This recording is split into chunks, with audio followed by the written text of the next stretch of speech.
আসসালামু আলাইকুম প্রিয় সপ্তম শ্রেণীর শিক্ষার্থীরা। তোমাদের আগামীকালকে গণিত পরীক্ষা। তোমাদের গণিত পরীক্ষার প্রশ্নটা আমরা পেয়েছি। তো চলো আমরা প্রথমে প্রশ্ন নিয়ে আলোচনা করি, একটু পরে প্রশ্নের সমাধান করব। গণিত বিষয়টি যিনি পড়ায় সেই শিক্ষক দ্বারা তোমাদের প্রশ্নটি সমাধান করা হয়েছে। এই এত এত পরিশ্রম সবকিছু তোমাদের জন্যই। কিন্তু খুবই খারাপ লাগে যখন তুমি অনেকে ভিডিও দেখে সাবস্ক্রাইব না করে চলে যাও। তাই তোমরা প্রশ্নটি দেখতে দেখতে ভিডিওটি সাবস্ক্রাইব করে ফেলো, পরবর্তী সকল পরীক্ষাতে তোমরা সবার আগে প্রশ্নের সমাধান পেয়ে যেতে পারো। এবং এই প্রশ্ন নিয়েও ভয় পাওয়ার কারণ নেই, যদি এই প্রশ্নের পরে আরো কোনো প্রশ্ন আসে তাহলে সেটিও তোমাদেরকে সমাধান করে দেওয়া হবে। তাই টেনশনের কোনো কারণ নেই, তোমরা করতে থাকো। আশা করা যাচ্ছে এটি ফাইনাল প্রশ্ন। তো চলো আগে আমরা একটু প্রশ্ন আলোচনা করি। তো প্রথম হলো দলগত কাজ। হ্যাঁ, তো এক নম্বর একটা দলগত কাজ দেওয়া হয়েছে। দলগত কাজে বলা হয়েছে, চলো দেখি কি বলা হয়েছে, যে তোমার যে একটা পোকা তার জন্মের তৃতীয় দিন হতে বংশবৃদ্ধি শুরু করে সপ্তম দিনের শুরুতে মারা যায়। দৈনিক পোকাটি 4টা ডিম পারে। পোকাটির একটি অনন্য বৈশিষ্ট্য এই যে জন্ম নেওয়া প্রতিটি পোকা নির্ধারিত সময় পর ডিম পাড়তে এবং বংশবৃদ্ধি করতে সক্ষম। এই গোত্রের একটি সদ্য সক্ষম সদস্য কোনো একটি দেশে তার সম্পূর্ণ প্রজননকাল অতিবাহিত করে। ইতিপূর্বে ওই দেশে এই গোত্রের কোনো পোকা ছিল না।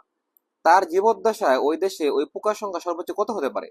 উল্লেখ্য যে তার বংশে কেউ তার জীবদ্দশায় ওই দেশ ছেড়ে যায়নি। আচ্ছা, এবার আসো কাজ 2, এটা একক কাজ। এক নম্বরের সমাধান দেখাচ্ছি একটু পরেই। একক কাজে বলা হয়েছে তৃতীয় ও পঞ্চম শ্রেণীর শিক্ষার্থীদের গড় বয়স যথাক্রমে 7 ও 10 বছর। অপরদিকে ষষ্ঠ শ্রেণীর শিক্ষার্থীদের গড় বয়স 11 বছর। এই 3 শ্রেণীর শিক্ষার্থীদের গড় বয়স কি ধারাবাহিক অনুপাতে রয়েছে? থাকলে ধারাবাহিক অনুপাত আকারে অনুপাতটি কত হবে? এটা আমরা সলভ করেছি, দেখাচ্ছি। কাজ 3 হচ্ছে দলগত কাজ। বলা হয়েছে 20 একটি লোহার পাত ও তামার পাতের ক্ষেত্রফল যথাক্রমে 15 বর্গ মিটার এবং 12.8 বর্গ মিটার। পাত দুটি থেকে একই মাপের একটি বড় টুকরা কেটে নেওয়া হলো। উদ্দীপকের উল্লেখিত ভগ্নাংশ দুটিকে লঘিষ্ঠ সাধারণ ভগ্নাংশে প্রকাশ করো। খ নম্বরে বলা হয়েছে যে বড় টুকরা যে ক্ষেত্রফল কত হবে। গতে বলা হয়েছে প্রত্যেক পাতের একই মাপের টুকরা সর্বনিম্ন সংখ্যা নির্ণয় করো। গতে বলা হয়েছে পাত দুইটির ক্ষেত্রফলের সমান্তরাল বিশিষ্ট আয়তাকার মেঝেকে 10 সেন্টিমিটার দৈর্ঘ্য 5 সেন্টিমিটার প্রস্থ বিশিষ্ট আয়তাকার টাইলস দিয়ে ঢাকতে কতটি টাইলসের প্রয়োজন হবে। কাজ 4 হচ্ছে একটি একক কাজ। এখানে বলছে যে একটি পরীক্ষায় 200 নম্বরের মধ্যে 4 জন শিক্ষার্থী এমন ভাবে নম্বর পেল, প্রথম দুজনের প্রাপ্ত নম্বর অনুপাত 5:4, তৃতীয় ও চতুর্থ শিক্ষার্থীর প্রাপ্ত নম্বর অনুপাত 4:3। যদি দ্বিতীয় ও চতুর্থ শিক্ষার্থীর প্রাপ্ত নম্বর অনুপাত 2:1 হয়, সর্বমোট নাম্বার 410 হয়, তবে সকল শিক্ষার্থীর প্রাপ্ত নম্বর ক্রমানুসারে সাজাও। কাজ 5 হচ্ছে একটি দলগত কাজ। শিক্ষক বোর্ডে 81, 324, 552 লিখলো। তারপরে বললো যে একটি বর্গাকার কাগজে দৈর্ঘ্য ও প্রস্থ পরিবর্তন সংখ্যার সঙ্গে সমান সংখ্যা ভাগে ভাগ করে বাঁশ দিলে মোট কতটি ছোট ছোট বর্গাকার ঘর পাওয়া যাবে। তারপরে বলছে দ্বিতীয়, তৃতীয়, পঞ্চম সংখ্যাটির কোনটি পূর্ণবর্গ তা উৎপাদক পদ্ধতি নির্ণয় করো। 1, 2, 5, 2, 3, 4 সংখ্যাগুলো দুইটি ঘনবস্তুর দ্বারা হলে কোন ঘনবস্তুটি অধিক জায়গা দখল করবে। কাজ 6, একটি একক কাজ। বলা হয়েছে একটি পরীক্ষায় 200 নম্বরের মধ্যে 4 জন শিক্ষার্থী এমন ভাবে নম্বর পেল, প্রথম দুজনের প্রাপ্ত নম্বর 5:4, তৃতীয় ও চতুর্থ শিক্ষার্থীর প্রাপ্ত নম্বর অনুপাত 4:3। যদি দ্বিতীয় ও চতুর্থ শিক্ষার্থীর প্রাপ্ত নম্বরের অনুপাত 2:1 হয় এবং সর্বমোট প্রাপ্ত নম্বর 410 হয়, তবে সকল শিক্ষার্থীর প্রাপ্ত নম্বর নির্ণয় করে ক্রমানুসারে সাজাও। চলো আমরা সমাধানে চলে যাই। তো প্রথম 1 নাম্বার যেটা আমাদের কোশ্চেন, হ্যাঁ 1 নাম্বার কোশ্চেন হলো একটা দলগত কাজ, যেখানে দেওয়া হয়েছে একটা পোকা, এই পোকার বংশবৃদ্ধিটা কিভাবে করছে। তাহলে খেয়াল করে দেখো যে প্রথম 3 দিন কিন্তু ওই যে প্রথম দিন পোকা কোনো বংশবৃদ্ধি করে নাই, দ্বিতীয় দিনে কোনো বংশবৃদ্ধি করে নাই, তৃতীয় দিনে যে বংশবৃদ্ধি শুরু করছে। এভাবে সবকিছু হেডলাইন দেওয়া আছে, তোমরা দেখো কোন দিনে প্রজননের প্রথম দিন কোনটা, প্রজননের দ্বিতীয় দিন কোনটা, তৃতীয় দিন কোনটা, চতুর্থ দিন কোনটা, শেষ দিন কোনটা। এবং এক্স চিহ্ন দিয়ে অক্ষমতার সময় বোঝানো হয়েছে, ক্রস দিয়ে আর কি, মাইনাস দিয়ে বোঝানো হয়েছে জন্মের পূর্বের সময়ের টাইমটা। তো এই চারটা তোমরা শিখে নাও। এই চারটাকে এখানে আবার সলভ করে দেওয়া হয়েছে যে কিভাবে জিনিসটা করব। তো ছকটা বোঝার চেষ্টা করা হয়েছে। এই ছকে আমরা যা যা লিখছি না, এইখানে সেটা এক্সপ্লেন করা হয়েছে।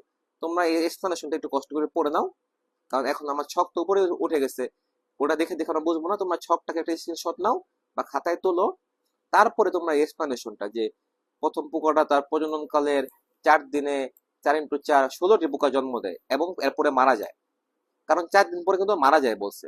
এর মধ্যে প্রজননের প্রথম দিন জন্ম নেওয়া পোকাগুলো তার তৃতীয় দিনে সক্ষমতা লাভ করে। জীবদ্দশায় ওই পোকা কি কি করে এগুলো সব ডিটেলস দেওয়া আছে।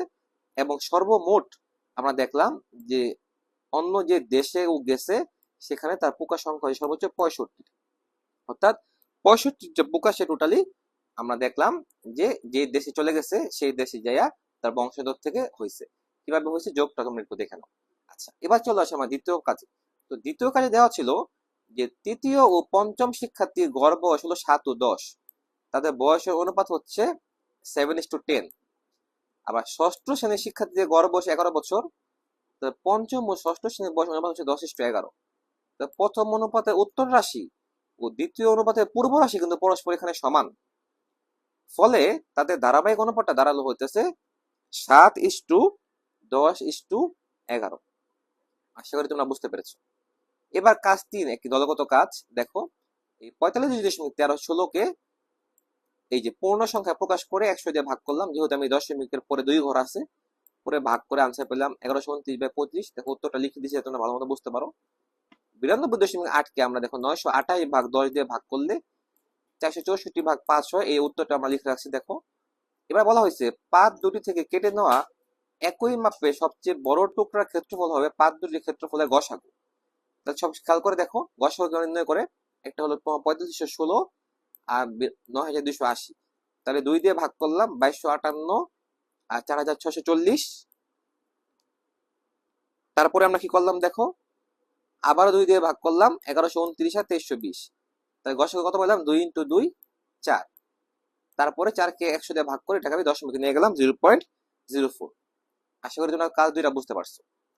এবার হচ্ছে যে কাজ 3 একটা দলগত কাজ। এখানে বলছে লোহার পাতের সংখ্যা নির্ণয় করো। তো আমরা কিন্তু কাজ 3 আছি আসলে। ক খর পরে এখন আসলাম গ নাম্বারে, ঠিক না? এটা হলো ক নাম্বার, এখন হলো খ নাম্বার, এবার আমরা আসলাম গ নাম্বারে। তো গ নাম্বার বলো কি লোহার পাতের সংখ্যা নির্ণয় করো। এটা 1129টি লোহা। তামার পাতের সংখ্যা নির্ণয় করো, ভাগ করে দেখলাম 2320টি পাওয়া গেছে। তো 4 নম্বরে আসি। দেখো 4 নম্বরে বলা হয়েছে পাত দুটির ক্ষেত্রফলের পার্থক্য। তো ক্ষেত্রফল আমরা দেওয়া আছে, একটা 92.8, একটা 45.16, বিয়োগ করে আমরা পাইলাম 37.64 বর্গমিটার। আর টাইলসের দৈর্ঘ্য কত দেওয়া দেখো, 10 মিটার নিয়ে গেলাম 0.1 মিটার, আর প্রস্থ দেওয়া 5 সেন্টিমিটার, মিটার নিয়ে গেলাম 0.05 মিটার। প্রতিটি টাইলসের ক্ষেত্রফল দেওয়া আছে দেখো এত বর্গমিটার, আমরা ক্ষেত্রফলটা পেয়ে গেলাম। এবং টাইলসের প্রয়োজন হবে টোটাল কতটি দেখো, 9528টি। আচ্ছা, এবার কাজ 4। চলো আমরা একটা একক কাজে চলে যাই। তো একক কাজে বলা হয়েছে যে তৃতীয় ও চতুর্থ শিক্ষার্থীর প্রাপ্ত নম্বরের অনুপাত দেখো 4:3, আর দ্বিতীয় ও চতুর্থ শিক্ষার্থীর প্রাপ্ত নম্বর অনুপাত হচ্ছে 2:1। এরপর আমরা একটা গুণ করে পেয়ে গেলাম হচ্ছে 6:3। তাহলে একসাথে করে দিলে আমরা পেয়ে গেলাম 6:4:3। আবার কি দেওয়া আছে দেখো, প্রথম ও দ্বিতীয় শিক্ষার্থীর অনুপাত দেওয়া আছে 5:4। তাহলে 5:3 × 4:3 হলো 15:12। দ্বিতীয় তৃতীয় চতুর্থ শিক্ষার্থীর নম্বর অনুপাত দেওয়া আছে আবার 6:2 × 4:2 হয়ে গেল 12:8:2। তাহলে প্রথম দ্বিতীয় তৃতীয় চতুর্থ মিলে অনুপাতটা পাইলাম 15:12:8:6। একটা তো আমরা আগেই পাইছি 15, যেটা এবার আমরা যেটা করতে পারি অনুপাতগুলো যোগফল করে দিলাম 41। প্রথম শিক্ষার্থী প্রাপ্ত নম্বর পাইলাম 410 × 15/41 150। দ্বিতীয় শিক্ষার্থী পাইলাম হলো 410 × 12/41 120।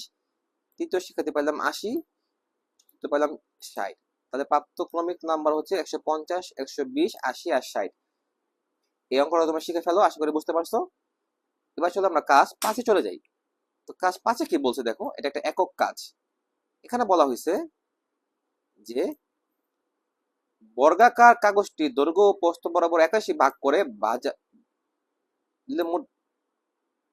করে দিলে মোট বর্গাকার ঘর পাওয়া যাবে। দেখো গুণ করে দেখলাম 6561টা। এটা তো ক নাম্বার প্রশ্নের সমাধান। এখন খ নাম্বারে কি বলছে দেখো, খ নাম্বারে বলছে যে দ্বিতীয় তৃতীয় পঞ্চম সংখ্যাগুলো দেওয়া আছে।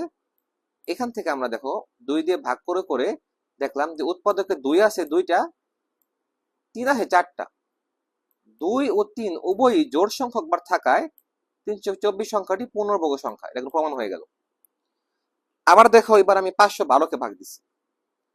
512কে ভাগ দিয়ে দেখলাম যে রেজাল্টগুলো আমি পাইছি দেখো 2 2 2 2 2 2 2 2 2 2 2 যে ওর 9 আছে 2টা। বেজোড় সংখ্যক 9 থাকাতে ও কিন্তু পূর্ণবর্গ না। জোড় সংখ্যক থাকলে পূর্ণবর্গ হবে, বিজোড় সংখ্যা পূর্ণবর্গ হবে না। এরপরে আমি 848 ভাগ করে দেখলাম 29 দুইবার আছে, যেহেতু জোড় সংখ্যক বার আছে তাহলে এটা একটা পূর্ণবর্গ সংখ্যা আমি পেয়ে গেলাম। এবার দেখো দেওয়া আছে যে প্রথম ঘনবস্তুর ধার, 3 নাম্বার প্রশ্নটা, ধারগুলা দেওয়া আছে 81, 324, 841। তো প্রথম ঘনবস্তুর আয়তন কত হবে দেখো। আয়তন আমি পাইলাম 2207, 1204 ঘন একক। আবার দ্বিতীয় ঘনবস্তুর ধার দেওয়া আছে দেখো, দ্বিতীয় ঘনবস্তুর আয়তন পাইলাম এত ঘন একক, এটা পাই গেলাম, ঠিক আছে। আচ্ছা, এবার দেখো দ্বিতীয় ঘনবস্তুর আয়তন প্রথম ঘনবস্তুর থেকে কি হলো, বেশি জায়গা দখল করবে, প্রমাণ হয়ে গেল। এবার চলো আমরা সবচেয়ে শেষ কাজে চলে আসি, কাজ 6। তো আমরা দেখলাম যে সূচকীয় রাশির মাধ্যমে নির্ণয় করবো আমরা। সূচকীয় রাশি কেমন দেখো, প্রথম ভাজের পর ঘর দেখলাম 2টা, দ্বিতীয় ভাজের পর 4টা, তৃতীয় ভাজের পর 8টা, চতুর্থ ভাজের পর 16টা, পঞ্চম ভাজের পর 32টা, ষষ্ঠ ভাজের পর 64টা, সপ্তম ভাজের পর 128টা, অষ্টম ভাজের পর 256টা, নবমের পর 512টা, দশমের পর 124টা। এবার আমরা কি করলাম, এদেরকে সূচকীয় সংখ্যা মাধ্যমে প্রকাশ করলাম। তো মোট গড় 2187, পরে লিখলাম টু দি পাওয়ার 7।